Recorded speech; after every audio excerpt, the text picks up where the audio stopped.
भक्तजनों, हर हर महादेव।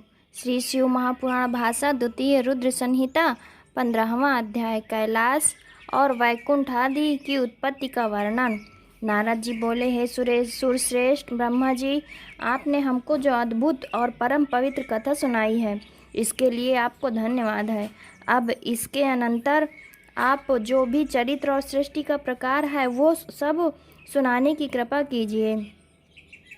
सूत जी बोले, ये तो आपने अच्छी बात पूछी है। इसके पश्चात जो कुछ हुआ और जैसा मैंने सुना है वैसा आपसे कहता हूँ। ब्रह्मा जी बोले, जब सनातन शिव जी अंतर्धान हो गए तब मैं और विष्णु जी अत्यंत सुख को प्राप्त हुए। फिर मैं हंस का और विष्णु जी वाराह का रूप धारण कर सृष्टि के लिए लोकों के रचने का विचार किया। इस पर नारद जी ने पूछा कि आप दोनों ने अन्य रूपों को छोड़कर हंस और वाराह का रूप क्यों धारण किया? इसका क्या कारण था? सूत जी कहते हैं कि तब शिव जी के चरण कमलों का स्मरण कर ब्रह्मा जी बोले, हंस के ऊपर जाने की गति निश्चल होती है और तत्व अतत्व के विभाग में उसे क्षीण नीर जैसा ज्ञान करने की बुद्धि होती है। हंस ज्ञान और अज्ञान के तत्व का निर्णय करने में समर्थ है। इसी कारण मुझ ब्रह्मा ने हंस का रूप धारण किया और वाराह की गति नीचे जाने में निश्चल है। इसी कारण विष्णु जी ने वनचारी वाराह का रूप धारण किया।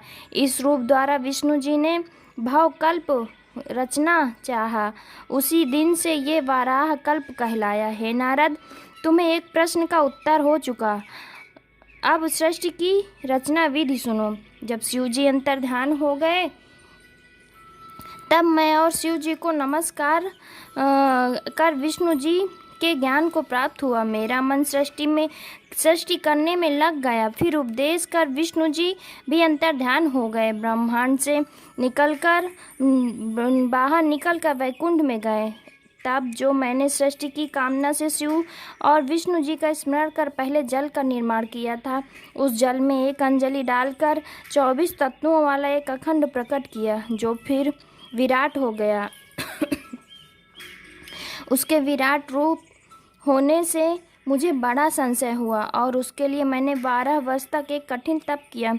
इस तप में मैंने केवल विष्णु जी का ध्यान किया। तब श्री विष्णु जी प्रकट होकर मेरे अंगों को स्पर्श करते हुए बोले कि हे ब्रह्मन, मैं तुमसे प्रसन्न हूँ। शिव जी के प्रसाद से मेरे लिए कुछ भी अदेय नहीं है। जो चाहो मुझसे वर मांगो। मैंने कहा, शिव जी ने मुझे आपके ही आश्रित किया है और उन्होंने जो कहा है वही मांगता हूँ। ये जो 24 तत्वों वाला अखंड विराट हो गया है और इनमें चेतना नहीं दिखाई देती, इसको आप चैतन्य कर दीजिए। तब शिव जी का ध्यान कर विष्णु जी अनंत रूप से उस अखंड में प्रवेश कर गए। फिर तो उस अखंड में से सहस्त्रों सिर, सहस्त्रों नेत्र और सहस्त्रों चरण सहित अवयव निकलकर पृथ्वी को चारों ओर से घेर लिया। विष्णु जी सातों लोकों के अधिपति हो गए। शिव जी ने उन्हें अपने कैलाश के ऊपर स्थान दिया। कैलाश वो स्थान है जिसका कभी भी नाश नहीं होता। सुतराम मैं सृष्टि रचने लगा।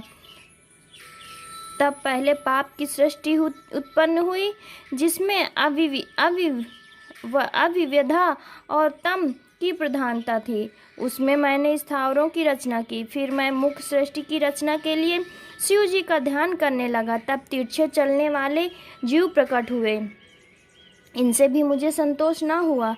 तब मैंने सात्विकी देवताओं की सृष्टि की, परंतु इससे भी कार्य साधन नहीं हुआ।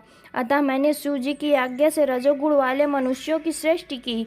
इस प्रकार जब मेरी 5 प्रकार की सृष्टि हो गई तब मैंने सर्गों की रचना का विचार किया। तब महासत्गर, सूक्ष्म भौतिक सर्ग और तीसरा वैकारिक सर्ग उत्पन्न हुआ। फिर वैकारिक सर्ग से प्रकृति सृष्टि 8 प्रकार की हुई और जब इसी प्रकार प्रकृति में विकृति हुई तब 9वां कुमार सर्ग हुआ, जिसका वर्णन करना कठिन है। फिर उपयोगी द्विजात्मक सर्ग हुआ, जिसमें सनकादिकों का महान कौमार्य सर्ग हुआ। ये सनकादि मेरे ऐसे मानस पुत्र हुए जिनमें कि महान वैराग्य संपन्न था। जब मैंने उनसे सृष्टि करने को कहा तो उन्होंने वैराग्य दिखाया। इससे मुझे अत्यंत क्रोध आया, यहाँ तक कि मेरे नेत्रों से आंसू की बूंदें टपकने लगी। तब विष्णु जी ने आकर मुझे समझाया कि शिव जी का तप करो। मैंने बड़ा तप किया। तब मेरे भौहों नासिका के मध्य से त्रिमूर्ति अर्धनारीश्वर महेश्वर अपने पूर्ण अंश से सबके ईश्वर अजन्मा तेज की राशि साक्षात उमा के पति सर्वज्ञ सबके कर्ता नील लोहित नाम वाले शिव जी प्रकट हुए। उन्हें देखकर मैं प्रसन्न हुआ और कहा कि अब आप ही अनेक प्रकार की सृष्टि कीजिए। तब वे देवों के देव महेश्वर अपने ही तुल्य बहुत से रुद्रों की सृष्टि करने लगे। ये देख मैंने उनसे फिर कहा कि हे देव अब आप जन्म मरण वाली प्रजा की रचना कीजिए। इस पर करुणानिधि महादेव जी हंसने लगे और बोले कि नहीं, मैं ऐसी अशोभन सृष्टि न करूँगा जो कि कर्मवश दुख के सागर में पड़े। मैं तो दुखियों का उद्धारक हूँ और उनको अच्छी तरह गुरु मूर्ति के द्वारा ज्ञान प्राप्त कराता हूँ। अतः दुख रूप वाली प्रजा का निर्माण आप ही कीजिए। मेरी आज्ञा से तुम्हें माया की बाधा न होगी। ब्रह्मा जी ने कहा कि ऐसा कहते हुए नील लोहित भगवान शंकर शीघ्र ही अंतर्ध्यान हो गए। इति श्री शिव महापुराण द्वितीय रुद्र संहिता का 15वां अध्याय समाप्त। भक्तजनों, हर हर महादेव, हर हर महादेव।